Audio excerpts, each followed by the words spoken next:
Now that we have our paragraph styles created, we're going to move into creating some character styles to style our prices within our menu design.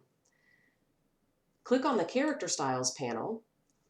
Just like we did for the paragraph styles, hold down the Alt Option key and click the Create New Style button. This launches the dialog box. In the General tab, let's go ahead and give this style name a name of Price.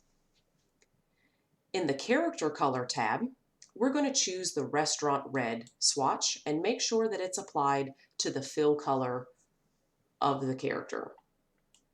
Click OK to save and close this style. Next, we're going to create a style just for our dollar signs. So again, holding down the Alt Option key, click Create New Style. In the Style Name in the General tab, we're going to call this dollar sign.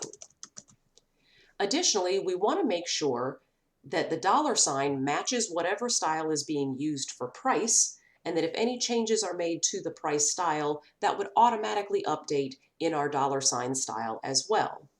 So here, where it says Based On, we're going to drop down and choose the price style we just created. In the Basic Character Formats tab, we're going to drop down next to Position and choose Superscript. And choose normal first, so it sets that, and then choose superscript. As this is the only stylistic change we want to make for our dollar signs, we can go ahead and click OK to save and close the style.